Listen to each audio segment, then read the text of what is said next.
కంచి కామకోటి పీఠం వారి శ్రీ చంద్రశేఖరేంద్ర సరస్వతి విశ్వ మహావిద్యాలయం ఇంటర్ మార్క్స్ ఆధారంగా స్కాలర్షిప్తో కూడిన అడ్మిషన్లు.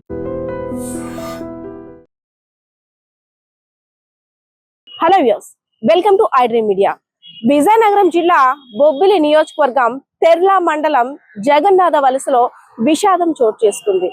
ప్రస్తుత రోజుల్లో చూస్తే పిల్లల్ని, ముఖ్యంగా టీనేజ్ పిల్లలకి ఒక మంచి చెప్పాలన్నా భయపడే రోజులు, పరిస్థితులు కూడా దాపరిస్తూ ఉన్నాయి.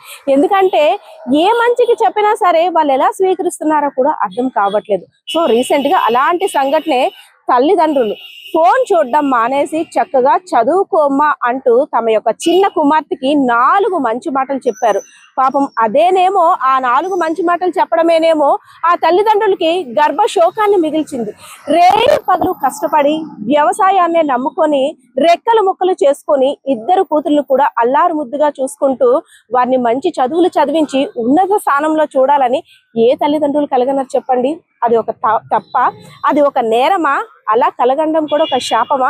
ఏమో. రీసెంట్ గా కొంతమంది టీనేజర్స్ తీసుకుంటున్న నిర్ణయాల వల్ల, క్షణికావేశంలో తీసుకుంటున్న ఇలాంటి దారుణమైన సంఘటనల వల్ల రేపొద్దున్న తల్లిదండ్రుల జీవితమే కాకుండా బిడ్డల భవిష్యత్తు కూడా ప్రశ్నార్థకంగా మారే ప్రమాదంలోకి వెళ్ళిపోతుందేమో. ఇంటర్మీడియట్ పరీక్షలు రాస్తున్నటువంటి తమ కుమార్తెను బెటర్మెంట్ పరీక్షల కోసం బాగా ప్రిపేర్ అవ్వమ్మా, మంచి మార్కులు వస్తే ఎంసెట్ లో మంచి ర్యాంక్ వస్తుంది కదా, జీవితాన్ని ప్రశ్నార్థకంగా మార్చుకోకమ్మా అంటూ ఒక 4 మంచి మాటలు చెప్పారు. అంతే. ఫోన్నే చూడొద్దంటారా? అంటే నేను చేసే పని మీకేం ఆటంకం కలిగించింది? నన్నే ఇలా ఇబ్బందులు పెడతారా అంటూ తల్లిదండ్రులు పొలం పనుల కోసం బయటికి వెళ్ళిన సమయంలో తలుపును మూసేసుకొని ఫ్యాన్ కి ఉరిపోసుకొని చనిపోయింది.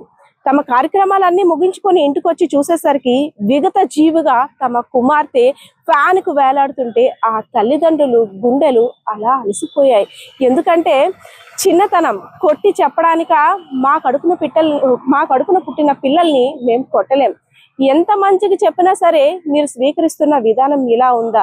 అనవసరంగా ఫోన్ గురించి నిండు జీవితాన్ని బలి తీసుకున్నావా అమ్మా అంటూ కూడా ఆ తండ్రి, ఎవరైతే తన చనిపోయిన కూతురుందో, కాళ్ళ మీద పడి ఏడుస్తుంటే గ్రామస్తులంతా కూడా గుండెలు అవిసేలా వెలువెల్లాడారు. ఆ పరిస్థితి చూసిన తర్వాత పిల్లలకి భయం చెప్తే తల్లిదండ్రులకి ఒక పరిస్థితి, చెప్పకపోతే సమాజం అంతా కూడా కనీసం పిల్లల్ని అదుపులో పెట్టుకోలేని తల్లిదండ్రులు అంటూ నిందలు కూడా వేస్తున్నారు. సో మాలాంటి పరిస్థితి ఇంకెవరికి రాకూడదురా దేవుడా అంటూ కూడా అక్కడున్న గ్రామస్తులను పట్టుకొని ఆ తల్లిదండ్రులు బోరున విలిపిస్తుంటే అక్కడ ప్రతి ఒక్కరి కళ్ళమట కూడా కన్నీరు ఆగలేదు. సో ఏదైతేనే టీనేజర్స్ క్షణికావేశంలో తీసుకుంటున్న నిర్ణయాల వల్ల తల్లిదండ్రులు ఎలాంటి ఇబ్బందులకు గురవుతారో ఒక్కసారి ఆ తల్లిదండ్రుల యొక్క ఆవేదన చూడండి. మన మంచి కోసం చెప్పినా సరే మనం ఏదో దాన్ని నెగిటివ్ గా చూస్తే మన భవిష్యత్తే కాకుండా వారికి గర్భశోకాన్ని కూడా మిగిల్చే వారం అవుతున్నాం. సో ఏది మంచో ఏది చెడో తల్లిదండ్రుల కన్నా ఇంకెవరికి బాగా తెలియదేమో మన కోసం. అలాంటిది చిన్న చిన్న కారణాల కోసం, క్షణికావేశంలో తీసుకున్న నిర్ణయం కోసం నిండు 100 ఏళ్ళు హ్యాపీగా ఉండాల్సిన జీవితాన్ని అర్ధాంతరంగా ఒక స్మాల్ డెసిషన్ వల్ల ముగించుకుంటారు. సో ఇలాంటి పరిస్థితి ఎటువంటి వారికి కూడా, ఎలాంటి కుటుంబంలో కూడా రాకూడదురా దేవుడా అంటూ కూడా ఆ దేవుణ్ణి వేడుకుంటున్న ఆ తల్లిదండ్రులను చూస్తే ఎవరి నోటంట కూడా మాట రావట్లేదు. సో ప్రతి ఒక్కరు కూడా ఇది ఒక బిగ్ అలర్ట్ మెసేజ్ అనే చెప్పుకోవచ్చు. పరీక్షల కోసం తల్లిదండ్రులు చెప్పడం సహజం. సో దాన్ని తల్లిదండ్రులు మన మంచి కోసమే కదా చెప్తున్నారని ఒక పాజిటివ్ వేలో ఆలోచించండి. కెమెరా పర్సన్ బాలకృష్ణతో Padma, iDream media, Vizianagaram.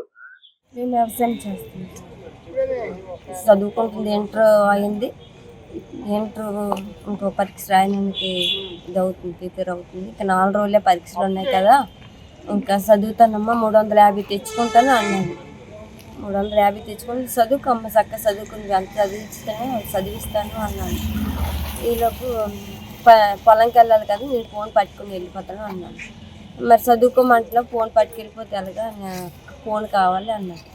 Phone ఉంచితే నువ్వు చూసుకునే ఉండిపోతున్నావు, రాత్రల్లా చదువుతానో, పగలేమో నువ్వు సెల్ చూసుకుంటున్నావు, వద్దు నేను ఫోన్ ఉంచలేదు. ఫోన్ పట్టుకుని వెళ్ళిపోయాను. ఉంచమని పట్టింది, నేను ఉంచలేదు. నేను పట్టుకొని వెళ్ళిపోయాను ఫోన్. నేను వచ్చేసరికి ఇంకా ఊరికోసుకుని వేసుకుని